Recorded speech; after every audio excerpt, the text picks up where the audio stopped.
Very good morning दोस्तों। मैं स्विन आपकी यूट्यूब चैनल सफलता के सारथी में आप सभी का हार्दिक स्वागत करता हूं। आज डेट है 25 जुलाई और हम बात करते हैं आज के करंट अफेयर्स के बारे में। हाल ही में कौन सा देश आईएसए इंटरनेशनल सोलर अलायंस समझौते पर हस्ताक्षर करने वाला 87वां देश बन गया है? तो इस देश का नाम है निकारागुआ।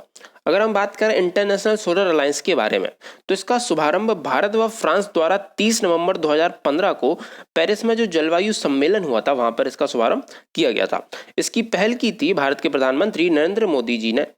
अगर बात करें इसका पुराना नाम क्या था तो इसका पुराना नाम था international agency for solar technologies and application. अगर बात करें इसके एरिया की तो मान लीजिए यह है हमारी अर्थ, यह है कर्क रेखा और यह है मकर रेखा। तो कर्क रेखा और मकर रेखा के बीच वाला जो एरिया है यह इसका मेन एरिया होगा, क्योंकि यहाँ पे सूर्य की रोशनी सबसे ज़्यादा पड़ेगी। तो इसकी जो मेंबर्स कंट्रीज हैं वह ज़्यादातर इसी एरिया से बिलोंग करते हैं। अगर हम बात करें इसका जो 86 मेंबर कंट्री है वह कौन है तो वह है पलाऊ।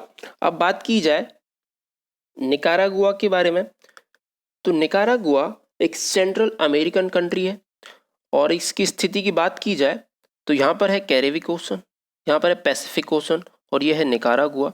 थोड़ा ऊपर बढ़ेंगे मैक्सिको की साइड में पड़ेगी मैक्सिको की खाड़ी और यहाँ पर है एटलांटिक ओशन। तो इन लोकेशन से आप इसकी स्थिति का अंदाजा लगा सकते हैं। जो सेंट्रल अमेरिकन कंट्रीज हैं इनकी संख्या है टोटल 7। इनसे क्वेश्चन आ जाता है इसलिए आप इनको थोड़ा याद कर लीजिए। एक ट्रिक के माध्यम से हम इनको याद करने की कोशिश करेंगे। CNGBHE और P। अब आपने ये तो सुना होगा CNG तो हमको पता है। BHEL को हमने कर दिया है BHP, ठीक है, सिर्फ आप एक वर्ड का अंतर है बाकी सब सेम है। तो बात करते हैं C की, तो C से है कोस्टारिका, ठीक है, N से है निकारागुआ, G से है ग्वाटेमाल, B से है बेलिस, S से है होंडुरास, E से है एल सल्वाडोर और P से है पनामा। तो ये 7 कंट्रीज को आप एक बार याद कर लीजिएगा इस ट्रिक से। अगर हम बात करें पनामा की तो पनामा जो है, पनामा एक देश है और यहाँ पे एक पनामा संधि भी है जो एक स्थल संधि है जो जोड़ती है उत्तरी अमेरिका को दक्षिणी अमेरिका से, ठीक है, तो इसको आप याद रखिएगा। बात की जाए क्यूबा की तो यहाँ पे क्यूबा है, क्यूबा को कहा जाता है शक्कर का कटोरा कहा जाता है इसको। बात की जाए जमैका की तो ये दुनिया के सबसे तेज धावक हैं उसेन बोल्ट, वो यहीं के हैं जमैका से। इसी के साथ बढ़ते हैं हमारे अगले क्वेश्चन की तरफ। तो अगर आपको ये वीडियो पसंद आ रही है तो आप इसको लाइक भी कर सकते हैं और आप लाइक अभी कर दीजिए क्योंकि हो सकता है आप आगे लाइक करना भूल जाएं। तो अगर आप चैनल पे नए हैं तो चैनल को सब्सक्राइब कीजिए, साथ ही साथ बेल आइकन को भी प्रेस कीजिए ताकि डेली करंट अफेयर्स की वीडियो का नोटिफिकेशन रोज सुबह आप तक पहुंच सके। इसके अलावा वीडियो को अपने दोस्तों के साथ शेयर कीजिए ताकि हमको मोटिवेशन मिल सके अच्छी से अच्छी वीडियो बनाने का। चलिए बढ़ते हैं। हाल ही में किस देश को विश्व व्यापार संगठन वर्ल्ड ट्रेड ऑर्गेनाइजेशन से ऑब्जर्वर का दर्जा मिला है? तो यह देश है तुर्कमेनिस्तान। तुर्कमेनिस्तान जो है उसको ऑब्जर्वर का दर्जा दिया गया है वर्ल्ड ट्रेड ऑर्गेनाइजेशन के द्वारा और तुर्कमेनिस्तान WTO का सदस्य बनने वाला अंतिम सोवियत गणराज्य है, इनको आप याद रखिएगा। इसके अलावा यह वर्ल्ड ट्रेड ऑर्गेनाइजेशन का 25वां ऑब्जर्वर है, ठीक है, और ऑब्जर्वर के रूप में अब इसको क्या क्या फायदे होंगे जब ये वर्ल्ड ट्रेड ऑर्गेनाइजेशन का ऑब्जर्वर बन गया है? तो इसको फायदा ये होगा कि देश की अर्थव्यवस्था है उसमें विकास होगा, देश में जो निवेशक हैं उनको आकर्षित करेगा, ये देश में जो इन्वेस्टमेंट है उनको आकर्षित करेगा, अंतर्राष्ट्रीय व्यापारिक संबंधों को विकसित करने में भी यह इसकी मदद करेगा। अब अगर हम बात करें वर्ल्ड ट्रेड ऑर्गेनाइजेशन की तो वर्ल्ड ट्रेड ऑर्गेनाइजेशन का जो हेडक्वार्टर है वह है जेनेवा स्विट्जरलैंड में। इसकी स्थापना हुई थी 1 जनवरी 1995 को। वर्तमान में इसके जो प्रेसिडेंट हैं वह हैं रोबर्टो एजेवेडो। अगर हम बात करें जो ब्रजेंद्र नवनीत हैं उनको वर्ल्ड ट्रेड ऑर्गेनाइजेशन में भारत के राजदूत के रूप में नियुक्त किया गया है हाल ही में। अब बात की जाए तुर्कमेनिस्तान के बारे में तो यह तुर्कमेनिस्तान की स्थिति है, सेंट्रल एशियन कंट्री है यह। तुर्कमेनिस्तान जो है, तुर्कमेनिस्तान की जो राजधानी है वह है अशगाबाद और जो मुद्रा है वह है तुर्कमेन न्यूमनात। बात की जाए राष्ट्रपति की तो वह है गुरबागुली बेर्दी मोहम्मेदोव। देखिए तुर्कमेनिस्तान की जो सीमा है वहां पर है ये कैस्पियन सी और जो कैस्पियन सी है यह विश्व की सबसे बड़ी खारे पानी की झील है। और बात की जाए इसकी कंट्रीज, जो नेबरिंग कंट्रीज हैं वो हमने ऑप्शंस में लिखी हुई हैं। एक दिन मैंने एक ट्रिक डिस्कस की थी उसके हिसाब से इनकी कंट्रीज को हम याद रखते हैं। जो कैस्पियन सी की नेबरिंग कंट्रीज हैं उनमें है कजाकिस्तान, रसिया, अजरबैजान, तुर्कमेनिस्तान और ईरान। इनको याद रखने के लिए आप इसका पहला पहला वर्ड लीजिए KRATI, कृति। तो कृति से हम इन कंट्रीज को याद रखते हैं। इसी के साथ हम बढ़ते हैं हमारे अगले क्वेश्चन की तरफ। हाल ही में भारतीय नौसेना का सबसे बड़ा सौर ऊर्जा संयंत्र कहाँ शुरू हुआ? तो यह शुरू हुआ एजीमाला में। वाइस एडमिरल अनिल कुमार चावला द्वारा भारतीय नौसेना अकादमी एजीमाला में सबसे बड़ा सौर ऊर्जा संयंत्र कमीशन किया गया। और यह जो है यह 3 मेगावाट वाला सोलर ऊर्जा संयंत्र है, जो भारतीय नौसेना का सबसे बड़ा ऊर्जा संयंत्र है। इसको केरल राज्य इलेक्ट्रॉनिक्स विकास लिमिटेड KELTRON द्वारा परियोजना को निष्पादित किया गया है। अगर बात करें यह जो परियोजना है, इस परियोजना के अंतर्गत जो कार्बन फुटप्रिंट है उसको कम करने में मदद मिलेगी। बात की जाए नेवी की, तो 4 दिसंबर को मनाया जाता है नेवी डे के रूप में। वर्तमान में नेवी चीफ है एडमिरल करमबीर सिंह, और जो वर्तमान में 22 चीफ ऑफ नेवी स्टाफ हैं वह हैं admiral Ashok Kumar, vice admiral Ashok Kumar.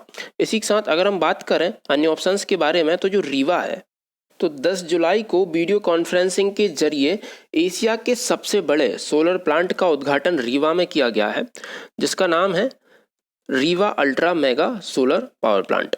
और इसका जो क्षमता है वह 750 मेगावाट ऊर्जा उत्पन्न करने की क्षमता, उसको आप याद रखिएगा। इसके अलावा जो गुरुग्राम है, गुरुग्राम में तो इंटरनेशनल सोलर अलायंस का हेडक्वार्टर है, तो उसको भी आप याद रखिएगा। इसी के साथ बढ़ते हैं। निम्न में से कौन सा देश भविष्य में भारत को हैमर मिसाइल देगा? तो ये वही देश है जिससे हमने राफेल विमान खरीदने के लिए समझौते पर हस्ताक्षर किए। तो यह जो देश है ये कौन सा? यह फ्रांस है। 29 जुलाई को जो फ्रांस है वह जो राफेल लड़ाकू विमान है उनकी पहली डिलीवरी को पूरी करेगा, जिसके अंतर्गत 4 से 6 राफेल विमान भारत को सौंप दिए जाएंगे। अब बात की जा रही है हैमर मिसाइल की, तो जो राफेल विमान है उनमें लगभग 6 हैमर मिसाइल लगाई जा सकती हैं और उन्हीं में लगाई जाएंगी यह मिसाइल। अब बात की जाए हैमर के फुल फॉर्म की, तो इसका जो फुल फॉर्म है वह है highly agile modular munition extended range. Munition extended range ये इसका फुल फॉर्म हो गया। अब अगर हम बात करें इसकी विशेषताओं के बारे में, इसमें क्या क्या फीचर्स है, तो इसमें ये जो मिसाइल है ये एयर टू ग्राउंड मिसाइल है और इसकी जो रेंज है वह 60 से 70 किलोमीटर के आसपास है। अब बात की जाए इसकी लंबाई की, तो इस मिसाइल की लंबाई है 3 मीटर और इसका वजन है 330 किलोग्राम। और इसमें आप किसी टारगेट को अगर एक बार फिक्स कर दिया जाए तो उसके बाद इसको देखना नहीं पड़ता, ये जाके उस टारगेट को स्वयं ढूंढेगी और स्वयं निशाना लगाएगी। इसमें GPS लगा हुआ है, इंफ्रारेड तकनीकों से यह लैस है। इसकी वजह से यह दिन में, रात के समय या खराब मौसम में भी अच्छे से काम कर सकती है। अब अगर हम बात करें फ्रांस के बारे में, तो हाल ही में यह फ्रांस की स्थिति है, जैसा कि आप देख सकते हैं यह एक यूरोपियन कंट्री है। हाल ही में फ्रांस के प्रधानमंत्री नियुक्त हुए हैं जीन कास्टेक्स। फ्रांस की जो कैपिटल है वह है पेरिस, जो है सीन नदी के किनारे। करेंसी है यूरो और राष्ट्रपति हैं इमैनुअल मैक्रोन। अगर हम बात करें अन्य ऑप्शंस के बारे में, तो जो ब्राज़ील है, हाल ही में हमने ब्राज़ील का एक सैटेलाइट लॉन्च किया है। इसरो ने ब्राज़ील का एक सैटेलाइट लॉन्च किया जिसका नाम है अमेजोनिया 1।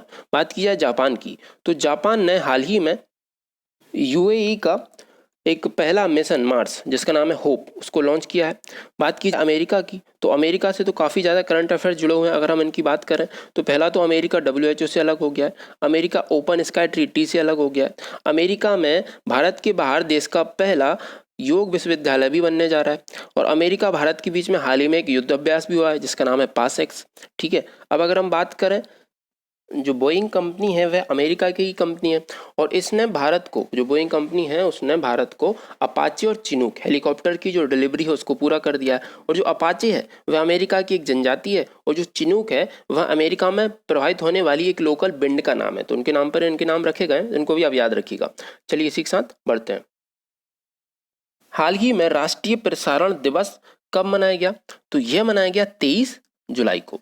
राष्ट्रीय प्रसारण दिवस या नेशनल ब्रॉडकास्टिंग डे, यह 23 जुलाई को इसलिए मनाया गया क्योंकि 1927 में इसी दिन एक private company Indian broadcasting company ने बॉम्बे स्टेशन से देश में पहला रेडियो का प्रसारण शुरू किया था और 1 अप्रैल 1930 को इस प्रसारण यूनिट को सरकार ने अपने हाथ में ले लिया था और इसका नाम बदल के क्या कर दिया? इसका नाम बदल के कर दिया इंडियन स्टेट ब्रॉडकास्टिंग सर्विस। और 1932 में सरकार ने इसे हमेशा के लिए अपने नियंत्रण में ले लिया और इसका नाम जो हो गया 8 जून 1936 से ऑल इंडिया रेडियो में इसका नाम हो गया, या ऑल इंडिया रेडियो में इसको तब्दील कर दिया गया। वर्तमान में AIR दुनिया की सबसे बड़ी सार्वजनिक ब्रॉडकास्टिंग संगठनों में से एक माना जाता है। अब अगर हम बात करें अन्य ऑप्शंस के बारे में, तो जो नेशनल डॉक्टर्स डे है वह मनाया गया 1 जुलाई को, ठीक है। 1 जुलाई को और भी कई डेज मनाए गए थे, जिनमें SBI की जो स्थापना दिवस था वह भी था। जो 1 जुलाई को मनाया गया जो डॉक्टर्स डे, उसकी जो इस बार की थीम थी वह थी lesson the morality of COVID-19। अगर हम बात करें 15 जुलाई की, तो 15 जुलाई को मनाया गया वर्ल्ड यूथ स्किल डे। इसकी जो इस बार की थीम थी वह क्या थी, वह थी skill for a resilient youth. अगर हम बात करें 20 जुलाई की, तो 20 जुलाई को मनाया गया वर्ल्ड चेस डे, और इसकी इस बार की थीम थी चेस फॉर रिकवरिंग वेटर। इसी के साथ हमारा अगला क्वेश्चन, हाल ही में DRDO ने किस स्टेट या यूनियन टेरिटरी के defence institute of high altitude research DIHR में COVID-19 परीक्षण सुविधा की स्थापना की है? तो यह है लेह। लेह में DRDO ने COVID-19 की जांच सुविधा शुरू कर दी है। इसके अंतर्गत यहाँ पर दिन में 50 सैंपल लिए जाएंगे और 50 सैंपलों की जांच की जाएगी। इससे कोरोना जो लद्दाख में जो कोरोना की जांच है उसमें तेजी आएगी। अगर हम बात करें DIHR की, defence institute of high altitude research की, तो यह DRDO की एक लाइफ साइंस लेबोरेटरी है जो cold dry agro animal technologies पर काम करती है। अगर बात की जा रही है DRDO की, तो जो DRDO ने हाल ही में कई चीज़ों को डेवलप किया है, जिनमें से भारत की स्वदेशी रूप से विकसित anti tank guided missile Dhruvastra है। इसके अलावा एक ड्रोन लॉन्च किया है जिसका नाम है भारत।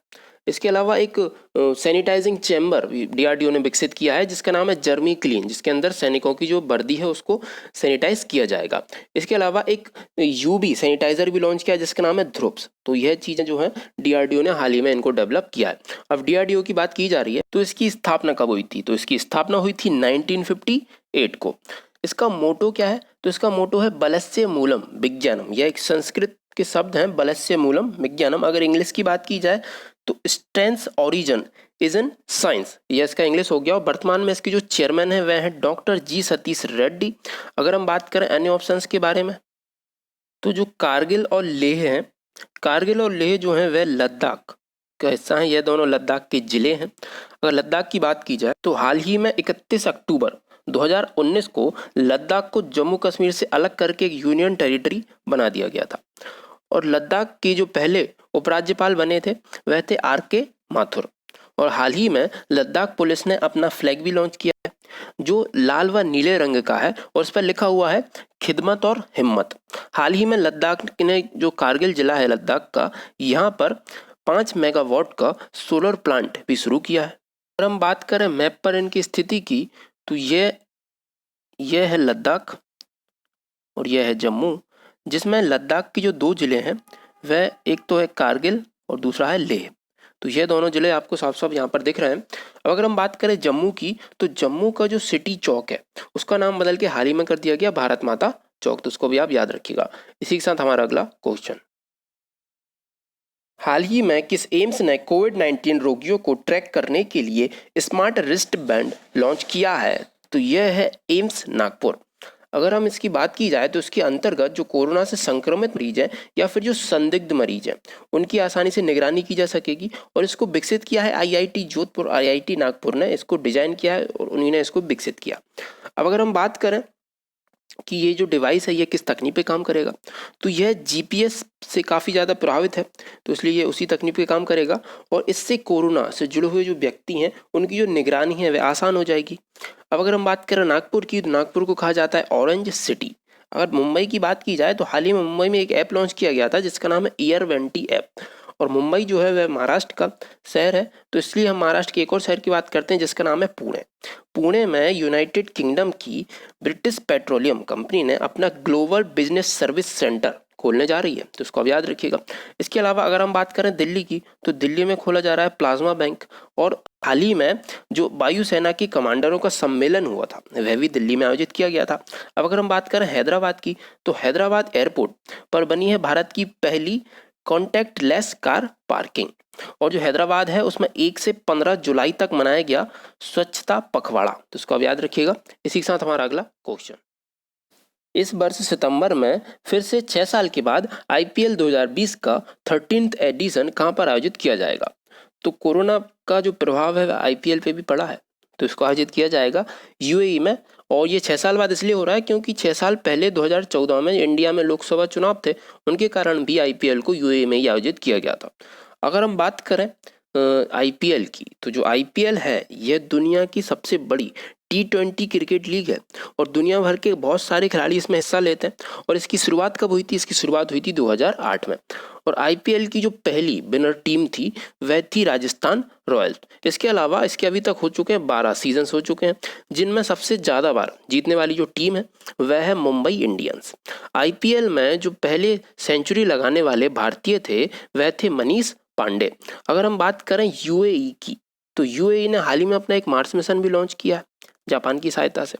इसके अलावा अगर हम बात करें अन्य ऑप्शंस के बारे में, तो जो गेवॉन है, गेवॉन की पहली महिला PM बनी है ओसौका रेपोंडा। बात की जाए बांग्लादेश के बारे में, तो हाल ही में बांग्लादेश में भारत के राजदूत बने हैं विक्रम दुरी स्वामी। बात की जाए यूनाइटेड स्टेट ऑफ अमेरिका की, तो इसका एक और पॉइंट और डिस्कस कर लेते हैं। तो हाल ही में जो फाइनल ईयर 2019-20 है, इसमें लगातार दूसरी बार जो अमेरिका है वह भारत का सबसे बड़ा व्यापारिक साझेदार बना है। तो इसको आप याद रखिएगा। इसी के साथ हमारा अगला क्वेश्चन, हाल ही में कौन micro finance institute network MFIN के CEO व डायरेक्टर होंगे? तो इनका नाम है आलोक मिश्रा। आलोक मिश्रा जी अपना पदभार संभालेंगे 1 अगस्त 2020 से और ये जगह लेंगे हर्ष श्रीवास्तव जी की। हर्ष श्रीवास्तव जी ने हाल ही में इस्तीफा दे दिया है, तो उनके स्थान पर आए आलोक मिश्रा जी। जो आलोक मिश्रा जी हैं, इनको इंटरनेशनल डेवलपमेंट, रूरल फाइनेंस और माइक्रो फाइनेंस जैसे विषयों पर पॉलिसीज बनाने का लगभग 28 सालों का इनको अनुभव है। अब अगर हम बात करें MFIN की, तो इसका जो हेडक्वार्टर है वह है गुड़गांव, हरियाणा में। पार्लियामेंट की पब्लिक अकाउंट कमेटी ने फिर से चेयरमैन बनाया है किसको? अधीर रंजन चौधरी को। अगर हम बात करें गोविंद राजुल चिंटाला के बारे में, तो काफ़ी आपको याद आ ही गया होगा, फिर भी मैं एक बार बता देता हूँ। इनको हाल ही में नाबार्ड के चेयरमैन बनाया गया है। नाबार्ड को इस क्वेश्चन को हम काफ़ी बार डिस्कस कर चुके हैं, तो ऑब्वियसली आप इसको नहीं बोल रहे होंगे। अब हम बात करते हैं डॉक्टर हर्षवर्धन की, तो ये हमारे स्वास्थ्य मंत्री।